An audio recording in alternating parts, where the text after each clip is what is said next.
Syria से जुड़ी दो बड़ी अपडेट, आइए जानते हैं इस वीडियो में। सीरिया के दमिश्क में कार पर मिसाइल हमलों में 2 लोगों की मौत।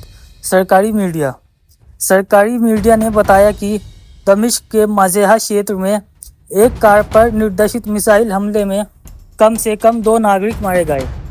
मज़ेहा क्षेत्र दूतावासों और सुरक्षा मुख्यालयों के लिए जाना जाता है। सीरियाई सूचना मंत्रालय के निकट हुए विस्फोट में 3 लोग घायल भी हुए हैं। देखने वालों ने बताया कि विस्फोट के बाद पास के एक होटल को नुकसान पहुंचा तथा कई वाहनों में आग लगा दी गई। AAFP ने बताया कि विस्फोट स्थल पर एम्बुलेंस पहुंच गई, जहां लोग क्षतिग्रस्त 4 पहिया वाहन के चारों ओर एकतांत हो गए थे। कुछ इजरायली समाचार रिपोर्टों में बताया गया कि इस्लामिक जिहाद के महासचिव जिहाद अल नखाला मिसाइल हमले का लक्ष्य थे। हालांकि फ़िलिस्तीनी प्रतिरोध आंदोलन ने एक बयान जारी कर उन खबरों को खारिज कर दिया। नखाला के वाहन पर हमला किया गया था, यह खबर पूरी तरह से झूठी है। पिछले 2 अक्टूबर माह से जब गाज़ा में नरसंहार युद्ध शुरू हुआ था, इजरायली शासन ने सीरिया पर हवाई हमले और तोपखानों से लगातार हमले किए थे।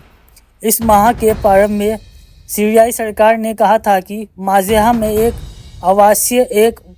व्यावसायिक इमारत पर इजरायली हवाई हमलों में नागरिक मारे गए।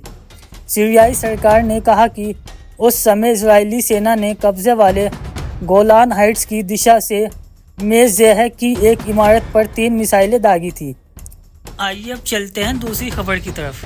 पूर्वी सीरिया में अमेरिका बेस पर रॉकेटों से हमला।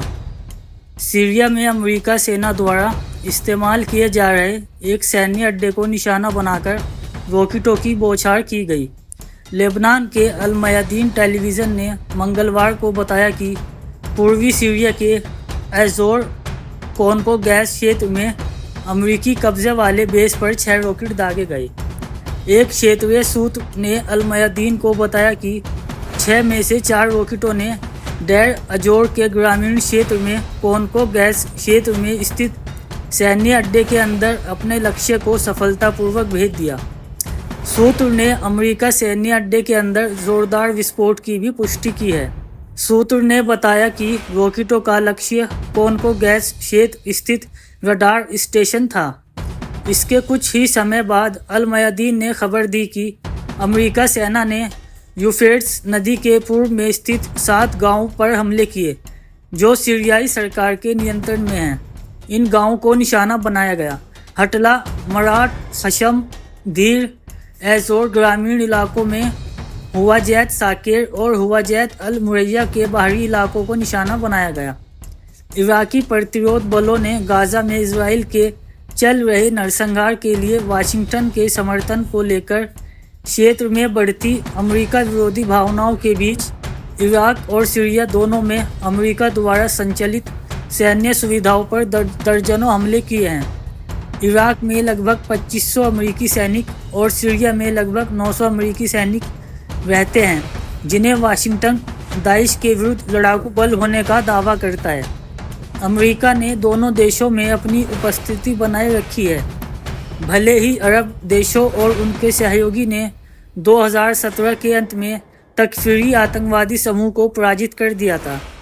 रविवार का हमला अमेरिकी सैन्य बलों द्वारा सीरिया के उत्तरी रक्का प्रांत के शानीना गांव पर हवाई हमले के तुरंत बाद हुआ, जिसमें 4 सीरियाई पशुपालक मारे गए और एक महिला घायल हो गई।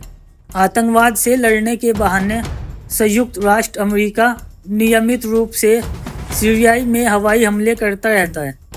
दमिश्क ने संयुक्त राष्ट्र को अनेक पत्र लिखकर विश्व निकाय से अरब देश में अमेरिकी हवाई हमलों और उसकी सैन्य उपस्थिति को समाप्त करने का आग्रह किया है।